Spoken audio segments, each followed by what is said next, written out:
Hello friends, welcome to Biology Talk World tutorial by Himanshi. Today I am here with yet another video on the topic lipids, that is a part of chapter Biomolecules of class 11th biology. A very beautiful line are written about the lipid as follow. With the water I say touch me not, to the tongue I am tasteful, within limit I am dutiful and in excess I am dangerous. So यहाँ पे ये lipids ऐसे molecules होते हैं which says with the water that not to touch me, mean which indicate they are insoluble in nature.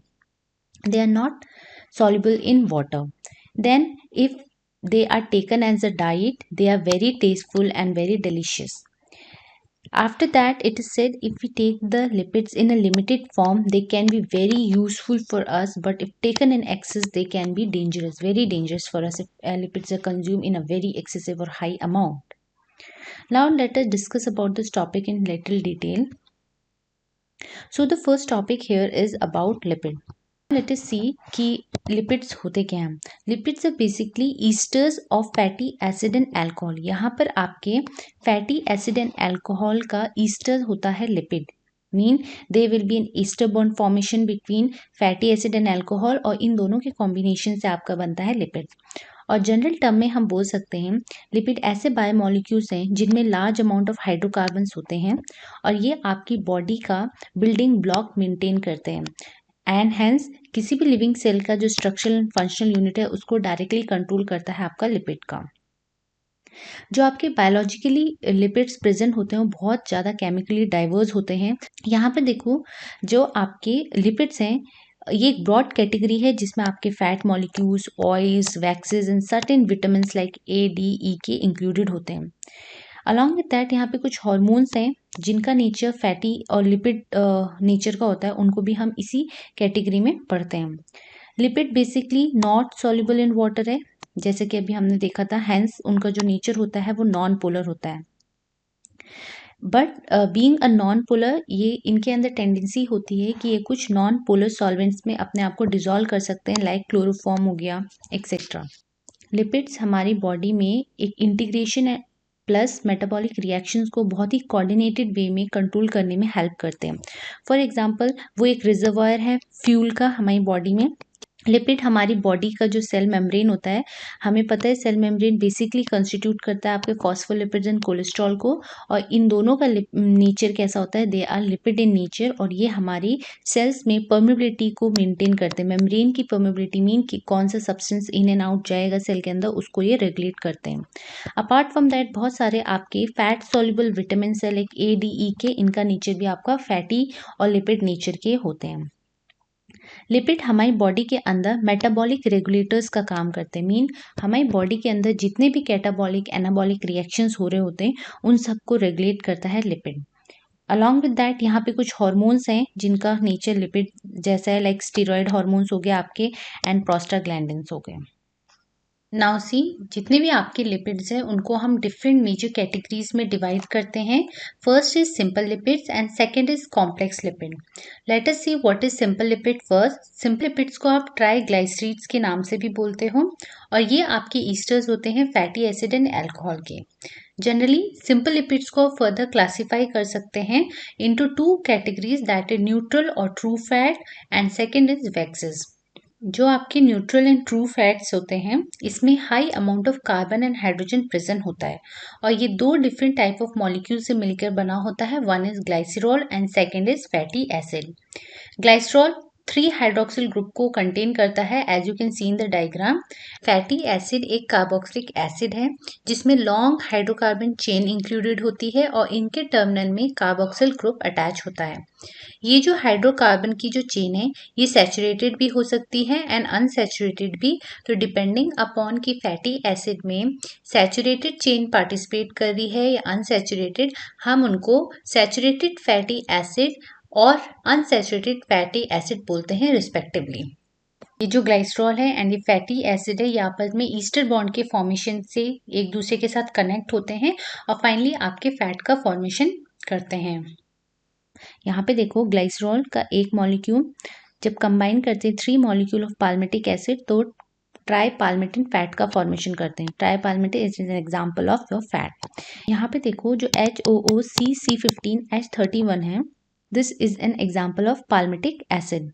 और palmitic acid को generally combined form में इस तरीके से भी रिप्रेजेंट कर सकते हो, that is CH3 CH2 14 COOH। Total आप यहाँ पे देखोगे 16 कार्बन है, 14 are this, 15 is this and 16। तो 16 कार्बन का जो फैटी एसिड चेन है that is known as palmitic acid. तो 3 molecule of palmitic acid 1 molecule of glycerol के साथ कंबाइन करेंगे और यहाँ से वाटर का एलिमिनेशन करेंगे। एक H आपके पाल्मिटिक एसिड से और एक OH आपका ग्लाइसरॉल मॉलिक्यूल है। सिमिलरली सेकेंड वाले से भी वाटर का एलिमिनेशन होगा और थर्ड मॉलिक्यूल ऑफ जो पाल्मिटिक एसिड है उससे भी आपके यहाँ पे 3 मॉलिक्यूल ऑफ वाटर का लॉस होगा, जिसकी वजह से फाइनली जो आपका स्ट्रक्चर बन के आएगा वो फैट आएगा। और ये जो 3 मॉलिक्यूल ऑफ पाल्मिटिक एसिड अब कंबाइन हो गए हैं, इनके बीच में ईस्टर का फॉर्मेशन, ईस्टर बॉन्ड फॉर्मेशन होता है। तो इसीलिए आप क्या बोलते हो कि जो आपके फैट्स हैं और लिपिड है, these are ester of glycerol and fatty acid. और यहाँ पे जो हमारा फैटी एसिड बनता है that is known as tripalmitin. Now let us see some important fact. जितने भी आपके ट्राईग्लाइसरीड्स हैं, अगर वो सैचुरेटेड फैटी एसिड को कंटेन करते हैं तो वो उनका जो नेचर होगा वो रूम टेम्परेचर में सॉलिड होगा, लाइक योर घी। ठीक है, सैचुरेटेड फैटी एसिड का मतलब है यहाँ पे जो फैटी एसिड होगा उसमें सिंगल बॉन्ड होंगे, कार्बन कार्बन के बीच में सिंगल बॉन्ड प्रेजेंट होगा।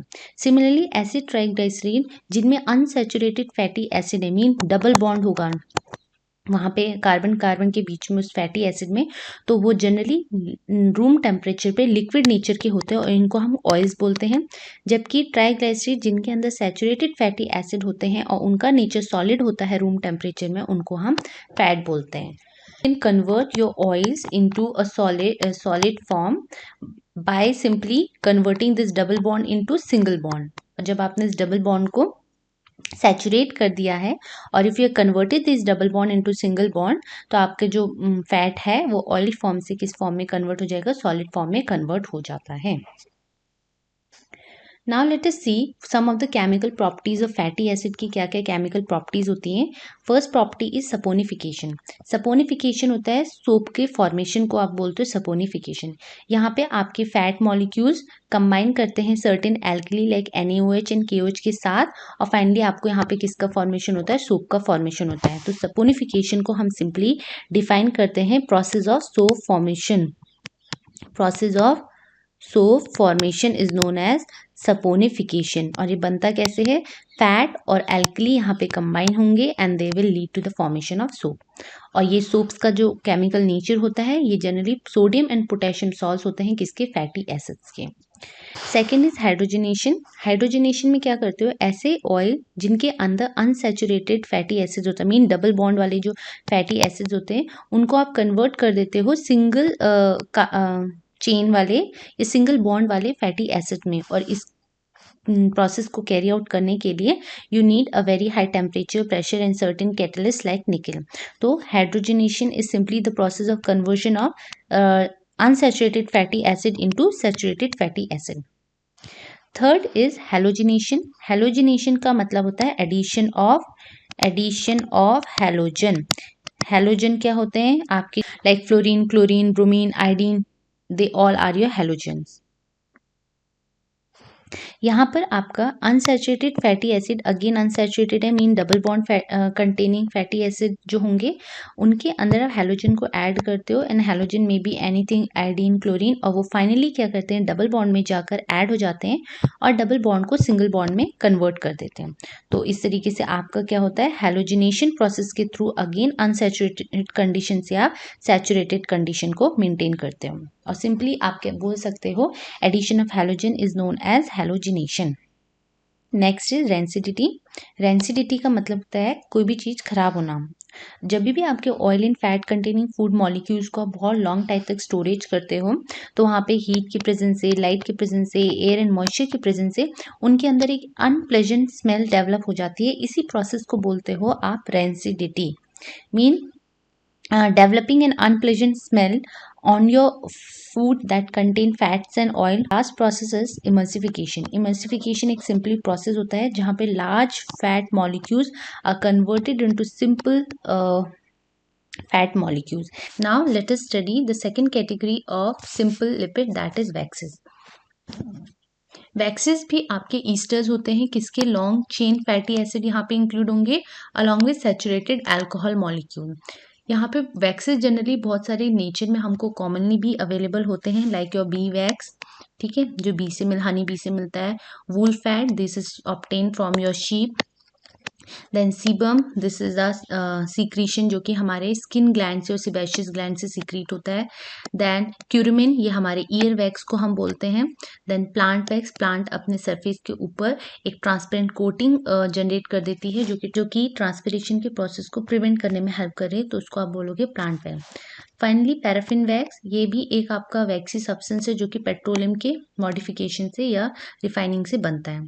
सो these are some of the examples of common waxes जो आपने अपने डे टू डे लाइफ में ऑब्जर्व किए होंगे। तो बेसिकली इनका जो केमिकल नेचर है वो क्या होता है, ये ईस्टर्स होते हैं saturated fatty acid, long chain saturated fatty acid के and long chain saturated alcohol के. So this is all for today. If you like my video, please like, share and subscribe it.